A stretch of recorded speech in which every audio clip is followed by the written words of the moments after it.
Going to be checking the PVC valve today, also replacing the idle control valve. Got a email light flashing once the car started up and it's trying to idle, and at the moment it's started to, while you're driving along, I think around 2,500 revs while you're holding a certain speed. It'll also flash the light once you let go of the throttle.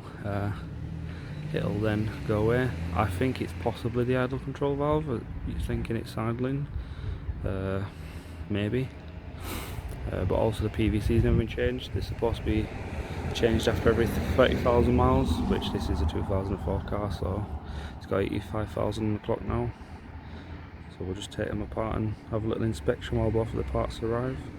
So what we're going to do now is whip off the intercooler, pop your hoses off of here, jubilee down here and do that, and do your top jubilee. If you've got it to a dump valve, you can just pull off the hose, your dump valve will stay on the intercooler, and pop off your hose here, and you're supposed to have two 12mm here. With the Y piece on the intercooler, they can be a bit of a pain to get them off. I believe, I don't think mine has it anymore, but straight down here, you might not see with the light, there's a little tab you can normally push against, and it'll help pop the hose off. Thing to check is, once you take the intercooler off, just see if you've got any oil in your cooler. Also tip it upside down, see if any comes out. Mine is got a little bit on the inside, not much at all. And then once it's all off, you can start trying to access the PVC. Try to find the best angle for you to be able to see it.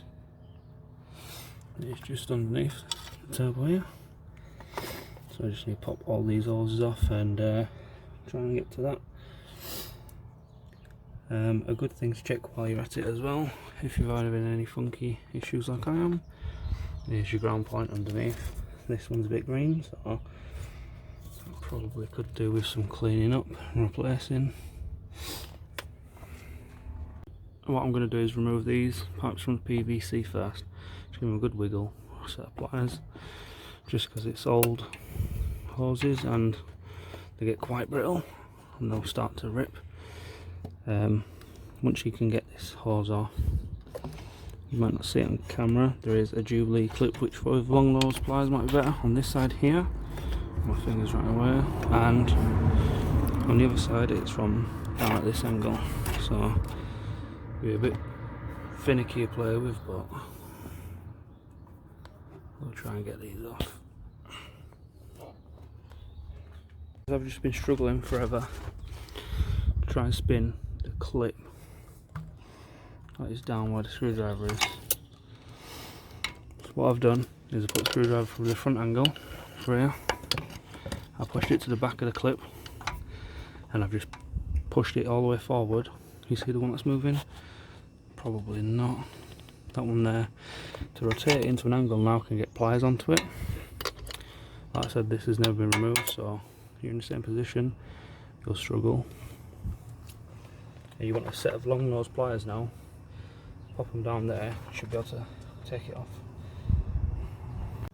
As I was saying earlier about the pipes being brittle, I've just tried to lever it up, and as you can see, it's well and truly on there.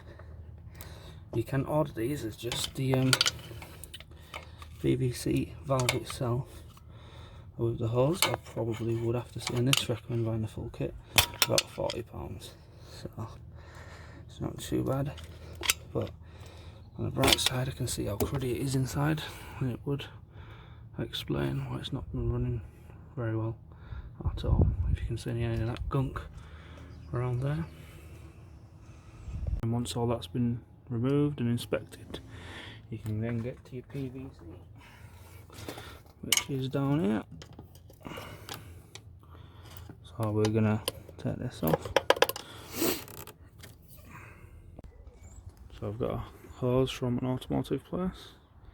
This side will fit. It's always good to keep extra hoses with cars around. Replace the brittle end. It's nice to always inspect it and take the full PVC off. As I said, you can buy a full kit with that on if you want. and we just need to now get this 19mm socket onto the actual PVC valve itself. It's hard trying to do this with one hand, but put that on there, and we'll take this off and we'll see if it rattles. If it's rattled, it's still functioning correctly.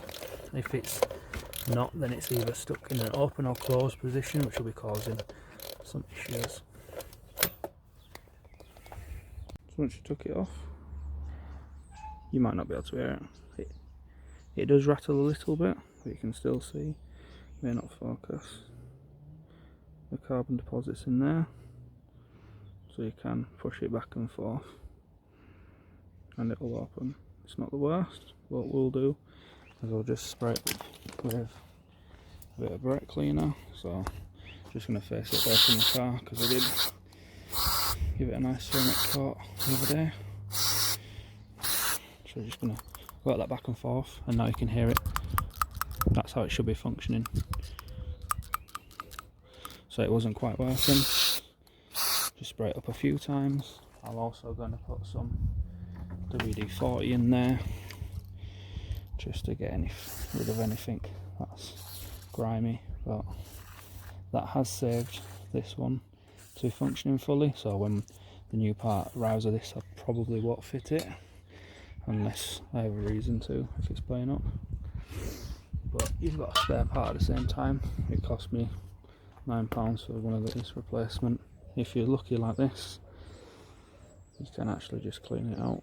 You can see it's getting a little bit better, and you can hear it. So, great.